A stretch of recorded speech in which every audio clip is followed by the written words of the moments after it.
আমরা সবাই জানি মুসলমান হিসেবে আমাদেরকে সালাত পড়তে বলা হয়েছে, সালাত কায়েম করতে বলা হয়েছে, সালাত আদায় করতে বলা হয়েছে। কিন্তু এখানে আসল প্রশ্ন হলো, সালাত বলতে আমরা আসলে কি বুঝি, আর আল্লাহর কোরআন সালাত বলতে কি বোঝাচ্ছেন? এই দুটি বিষয় কি এক নাকি আলাদা? আল্লাহ কোরআনে সালাতের কথা এনেছেন প্রায় ৯০ বারের মতো, যদিও সরাসরি সালাত শব্দটি খুব কয়েকবার রয়েছে, এবং তার সাথে অন্যান্য যেমন মসজিদ শব্দটিরও অনুবাদ করা হয়েছে অনেক জায়গায় সালাত বা নামাজ।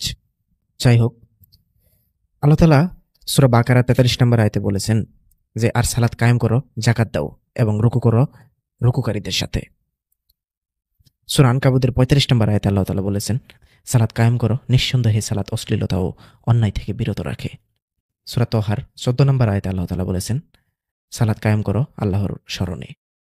এখানে তিনটি বিষয় দেখি: সালাত সরাসরি আল্লাহর নির্দেশ, সালাতের উদ্দেশ্য অশ্লীলতা ও অন্যায় থেকে বিরত রাখা, সালাত আল্লাহর স্মরণে ডুবে যাওয়া।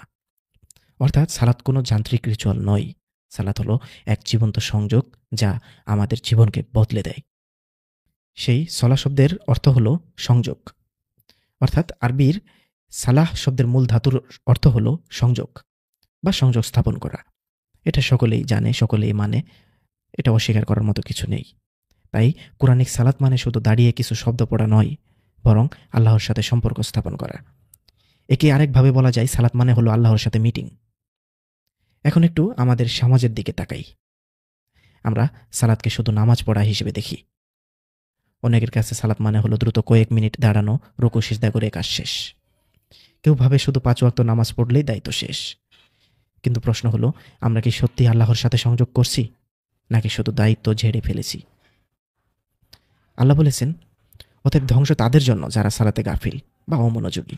সূরা মাউন ৪-৫ নম্বর আয়াত। মানে শুধু সালাত পড়লেই হবে না, যদি আমি মনোযোগহীন, উদাসীন, যান্ত্রিকভাবে সালাত করি বা সালাত কায়েম করি, তাহলে আল্লাহ বলেন তাদের জন্য ধ্বংস। এখন নিজেকে একটু প্রশ্ন করি, আমি কি সালাতে মনোযোগ দিই? আমি কি সালাতের সময় আল্লাহকে স্মরণ করি, নাকি অন্য চিন্তায় ডুবে থাকি? আমার সালাত কি আমাকে পাপ থেকে বাঁচায়? সুতরাং ভাই ও বোনেরা, সালাতের আসল অর্থ হলো আল্লাহর সাথে জীবন্ত সংযোগ, যা আমাকে বদলায় এবং অন্যকে বা অন্যায় থেকে বিরত রাখে আমাদেরকে। কিন্তু বাস্তবে আমরা অনেকে এটাকে কেবল একটা রিচুয়াল বানিয়ে ফেলেছি। তাই আজকের প্রশ্ন হলো, আমার সালাত কি আল্লাহর সাথে সম্পর্ক গড়ে তুলছে, নাকি শুধু দায়সারা নামাজ বাড়িয়ে পড়ছি?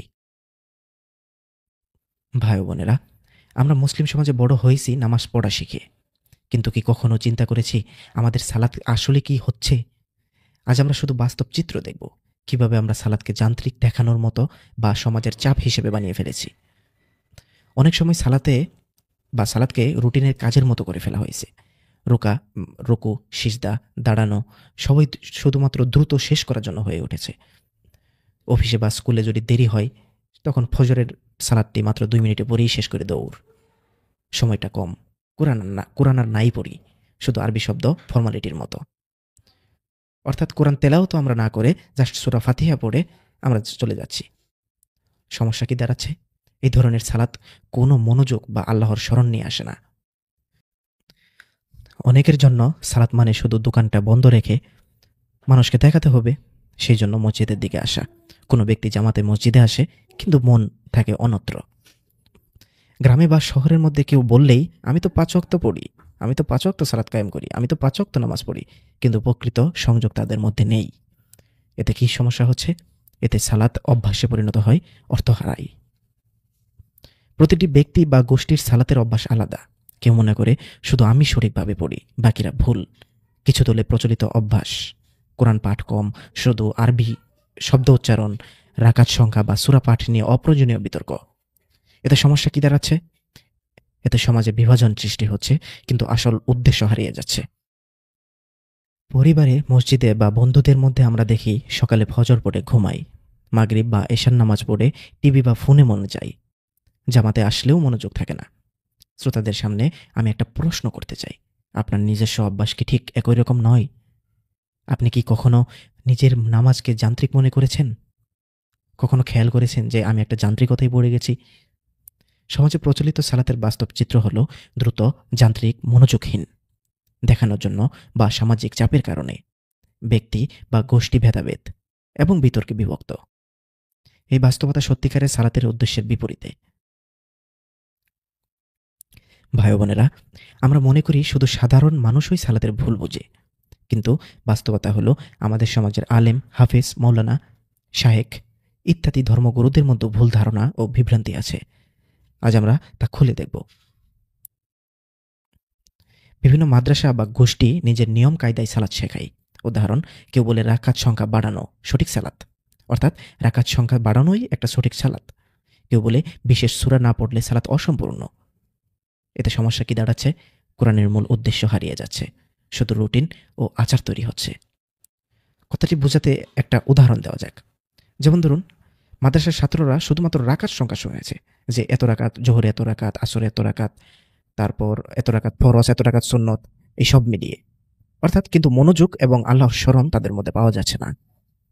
হাফেজ বা মৌলানা কখনো বলে, আমি তো সব জানি, তোমরা আমার অনুসরণ করো, আমি তো এগুলো জানি, আমার তো আরবি মুখস্থ, আমার তো কোরআন মুখস্থ, শুধু তোমরা জাস্ট পিছনে দাঁড়িয়ে থাকো। কিন্তু আসলে তারা নিজের মনোযোগ বা উদ্দেশ্য ভুলে যেতে পারে। ব্যক্তিগত বেশ কিছু যদি উদাহরণ দেই, কোনো হাফেজ শুধু কোরআন মুখস্থ কিন্তু সালাতের সময় তার মনোযোগ নাই থাকতে পারে। সামাজিক এর মধ্যে বেশ কিছু সামাজিক প্রভাবও পড়ে। যেমন সাধারণ মানুষও মনে করে, যদি হাফেজ বা মৌলানা এমন করছে তবে এটা ঠিক। মৌলানা বা আলেমদের মধ্যেও অনেক সময় আচার কেন্দ্রিকতা চলে আসে, শুধুই রাকাত সংখ্যা, সূরা পাঠ বা বিশেষ দোয়া মুখস্থ করা। কিন্তু কুরআনে আসল লক্ষ্য হলো আল্লাহর সাথে সংযোগ ও চরিত্র পরিবর্তন।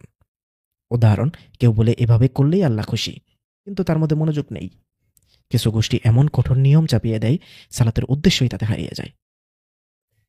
যখন ধর্মগুরু ভুল বোঝায়, সমাজে সেটাই ছড়ায়। উদাহরণ, জামাতে সবাই শুধু রাকাত গণনা করে, কিন্তু মনোযোগ ও তাকওয়া নেই। সামাজিক প্রতিযোগিতায় মানুষ লিপ্ত হয়ে আছে, আমার সালাত বেশি, অন্যের কম, এগুলো নিয়ে বিভাজন। আসল উদ্দেশ্য হারিয়ে যাচ্ছে একেবারে। আল্লাহর সাথে সংযোগ ও জীবনকে বদলানো যাচ্ছে না। ভাই ও বোনেরা, জাস্ট লক্ষ্য করুন, ভুল শুধু সাধারণ মানুষের মধ্যে নেই, আলেম সমাজেও রয়েছে। ভাই ও বোনেরা, আমরা সম্প্রতি দেখলাম ভুল শুধু সাধারণ মানুষের নয়, আলেম ও ধর্মগুরুদের মধ্যেও রয়েছে। এবার আমরা আমাদের দৈনন্দিন জীবনে সালাত কিভাবে প্রায়শই ভুলভাবে প্রয়োগ হচ্ছে তা দেখা যাক। শ্রোতাদের মনে করে দিতে আমি একটা কথা বলতে চাই। আমরা সবাই চেষ্টা করি, কিন্তু ভুল বোঝাপড়া ও অভ্যাসগত যান্ত্রিকতা আমাদের সালাতকে মূল উদ্দেশ্য থেকে বিচ্ছিন্ন করে। অনেক মানুষ সালাতকে রুটিনের অংশ মনে করে, যেমন কাজের লিস্টের এক একটি টিক চিহ্ন। উদাহরণ, ফজর পড়া হয় কিন্তু মনোযোগ নেই, সোজা ঘুমে ফিরে যাওয়া। যে কোনো অন্য ওয়াক্ত নামাজে দ্রুত সিজদা ও রুকু শেষ করা, যেন সময় কম লাগে। এতে সমস্যা কি দাঁড়াচ্ছে? কোরআন স্পষ্টভাবে নির্দেশ দিয়েছে, সালাত হলো আল্লাহর স্মরণ ও আত্মপরিবর্তনের মাধ্যম। যান্ত্রিকতা এখানে ব্যর্থ। আমরা প্রায়শই সালাতকে দেখানোর জন্য বা সামাজিক চাপের জন্য করি। জামাতে আসা, কিন্তু মন থাকে আমাদের অন্যত্র। অফিস বা স্কুলের অন্যের দৃষ্টি আকর্ষণ করতে আমরা দ্রুত নামাজ পড়ি। এতে সমস্যা কি দাঁড়াচ্ছে? এটি ব্যক্তি বা সমাজের মধ্যে ভ্রান্ত ধারণা ও বিভাজন তৈরি করে। সমাজে কখনো দেখা যায় আমার রাকাত বেশি বা আমি সূরা বেশি পড়ি, এই ধারায় প্রতিযোগিতা চলছে। এতে কি হচ্ছে? আসল উদ্দেশ্য হারাচ্ছে, মনোযোগ ও তাকওয়া বাদ যাচ্ছে, অন্যকে বিচার করা শুরু হচ্ছে। কোনো ব্যক্তি বলল, আমি 5 ওয়াক্ত নিয়মিত পড়ি, তুমি কম পড়ো কেন? তুমি কি 5 ওয়াক্ত নামাজ পড়ো? না ভাই, আমি তো 2 ওয়াক্ত নামাজ পড়তে পারি, কাজের ফাঁকের জন্য পড়া হয়ে ওঠে না। ও 2 ওয়াক্ত নামাজ পড়ো, কাজের থেকে নামাজ পড়ো, 5 ওয়াক্ত পড়ার চেষ্টা করো। ভাই, ও যদি 2 ওয়াক্ত ঠিকভাবে মনোযোগ দিয়ে পড়ে, আপনার 5 ওয়াক্তের থেকে ভালো হবে। অন্য ব্যক্তি মনস্তাপ অনুভব করে, কিন্তু সালাতের উদ্দেশ্য পূরণ কিন্তু একেবারেই হয় না। আমাদের প্রতিদিনের অভ্যাস, যেমন নামাজের সময় ফোনে মেসেজ চেক করা, নামাজের আগে মসজিদে বসে মনোযোগ না থাকা, পড়া শেষ করে ভাবা যে দায়িত্ব শেষ। অর্থাৎ নামাজ শেষ করে আমরা ভেবে নেই যে আমাদের দায়িত্ব শেষ। কোরআনের দৃষ্টিতে এই অভ্যাসগুলো সালাতকে উদ্দেশ্য থেকে বিচ্যুত করছে। ভাই ও বোনেরা, আমাদের সমাজ ও ব্যক্তিগত অভ্যাসগুলো দেখায় সালাত প্রায়শই যান্ত্রিক ও মনোযোগহীন, দেখানোর জন্য বা সামাজিক চাপের কারণে করা হয়। প্রতিযোগিতা ও বিভাজনের মাধ্যমে উদ্দেশ্য হারাচ্ছে।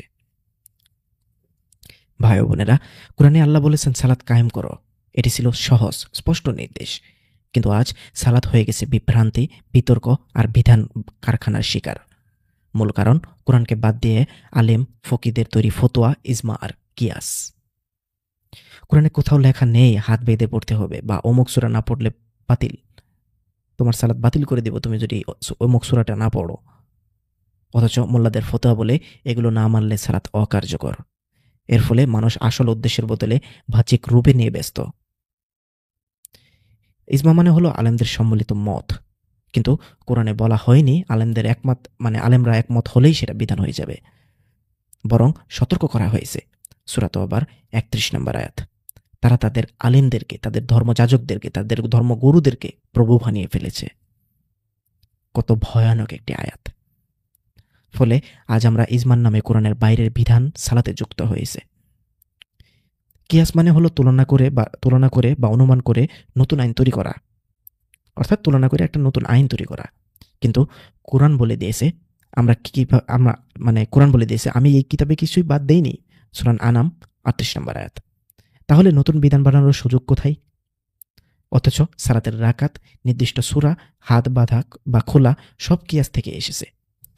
কিন্তু হাদিসে যেটুকু পাই আমরা, সে অনুযায়ী সালাতের একটি নির্দিষ্ট স্ট্রাকচার বের করা সম্ভব নয়। সালাতের ১২ থেকে ১৩টি স্ট্রাকচার বের করা সম্ভব হাদিস গ্রন্থ থেকে। সে জায়গায় কোনো না কোনো একটা মাযহাবের অনুসরণ আমাদের করতেই হচ্ছে। আহলে হাদিসের যে আন্দোলন, তারা সহিহ হাদিস শুধুমাত্র মানায়, কিন্তু কার্যত তারা নাসিরুদ্দিন আলবানীর মাযহাব অনুসরণ করতেছে। অর্থাৎ তারা মাযহাব বিরোধী হলেও তারা একটা মাযহাবে পরিণত হয়েছে। হানাফি, শাফেঈ, মালিকি, হাম্বলি ৪ মাযহাব ৪ রকম নিয়ম দিয়েছে। একজন মুসলিম এক মসজিদে এক নিয়ম পায়, অন্য মসজিদে অন্য নিয়ম পায়, সে কোনটা পড়বে? অথচ আল্লাহ দিয়েছেন এক কোরআন, যেখানে কোনো বিভক্তির স্থানই নেই।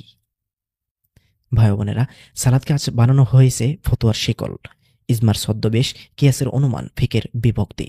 আল্লাহ বলেছেন তোমরা সালাত কায়েম করো, আরেক জায়গায় বলেছেন তোমরা দলে দলে বিভক্ত হইও না। সূরা আনাম ১৫৯ নম্বর আয়াত। আমরা ঠিক উল্টোটাই করেছি।